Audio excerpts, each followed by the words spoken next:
I've been saying it for a while. Yes, you have. I've been saying that I think Elon Musk believes he's president. Hey, you know who?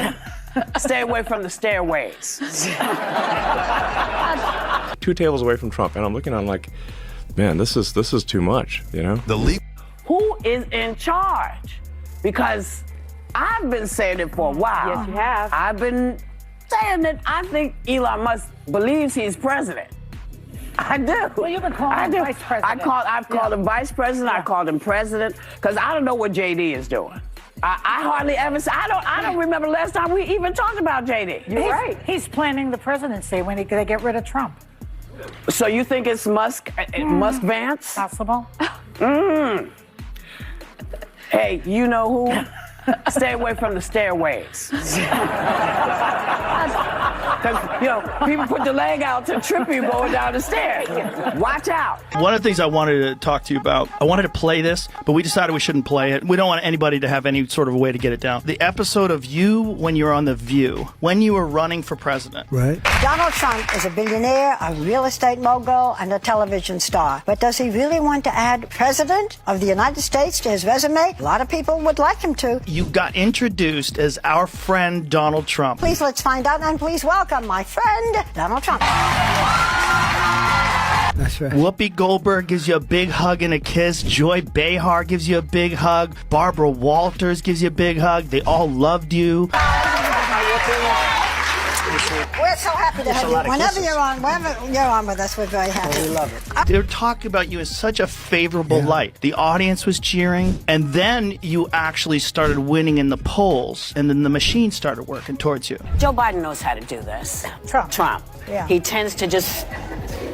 The legal showdown between Elon Musk and The View has captivated the public and legal experts, alike sparking heated debates on media responsibility, free speech, and the consequences of public figures making unsubstantiated claims. Musk's defamation lawsuit against the popular talk show ignited a firestorm of commentary, with Musk accusing the show of spreading harmful falsehoods about him and others. Including Senator J.D. Vance. Musk's legal team argued that public figures like Vance should be held accountable for their statements, especially when they affect someone's reputation or career.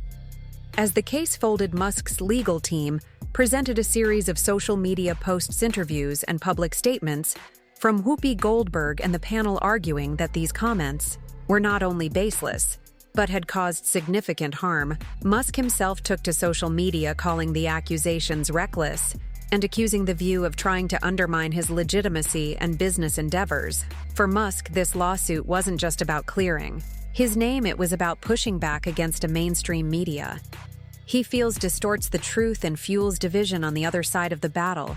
The View found itself in an uncomfortable position, trying to defend the free speech of its hosts while also grappling with the serious legal implications of Musk's suit. The show's producers rallied behind Whoopi, asserting that the comments made were protected by the First Amendment.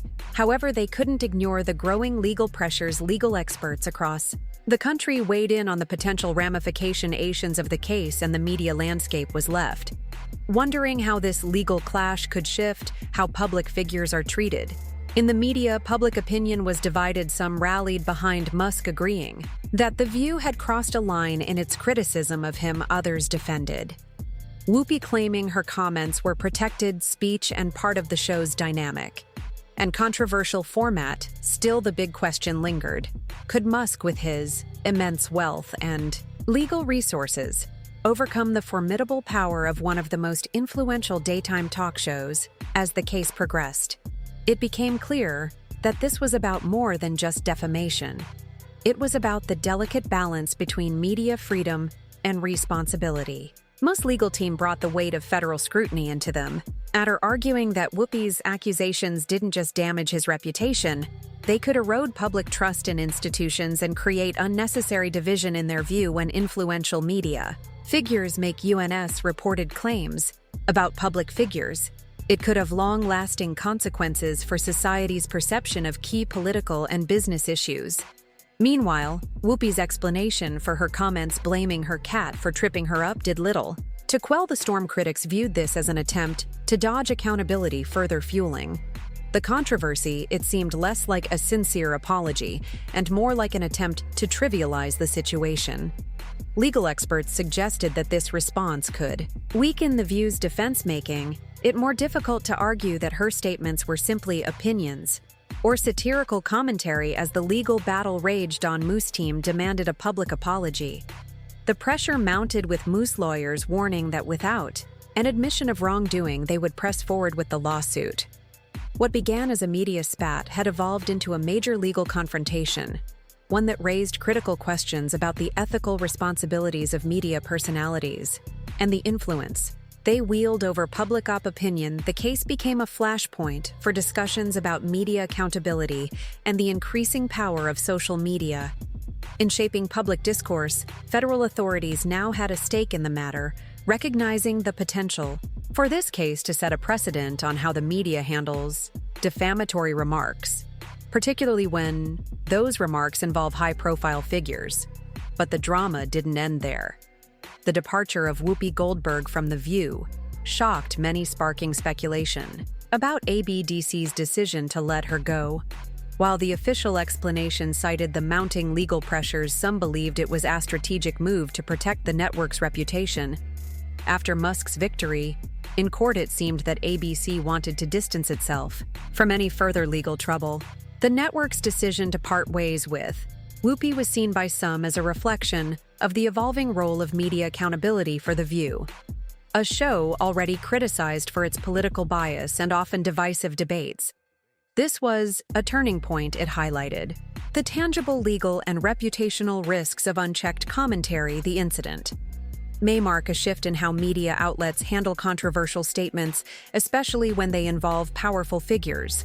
The rise of social media and the ever-increasing scrutiny of public figures mean that the line between opinion and legal liability is becoming more blurred.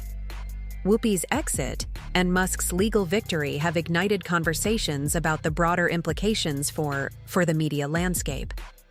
Some argue that Musk's success in the lawsuit signals a need for greater caution in how media personalities comment on public figures. The judgment may serve as a reminder that media companies and their hosts must be more careful about making unfounded claims that could damage a person's reputation. This case challenges the idea that media personalities are immune from the consequences of their words, particularly when those words can have serious consequences for individuals in the public eye. Others worry that this case could set a dangerous precedent for free speech. If media figures begin to self-censor out of fear of lawsuits, it could stifle important debates and lead to a more cautious, less confrontational media environment. Talk shows, especially those like The View, thrive on strong opinions, debate, and sometimes biting satire. If hosts are constantly afraid of legal backlash, the media could become less willing to engage in bold comment. Ultimately, this case brings up the essential question of how to balance media accountability with the right to free speech. While it's vital to hold media figures accountable for harmful or false statements, we also need to preserve spaces for open dialogue and discussion, even on controversial topics. The challenge lies in finding that balance between protecting reputations and maintaining the freedom to debate difficult issues. So what do you think? Should the media be more accountable for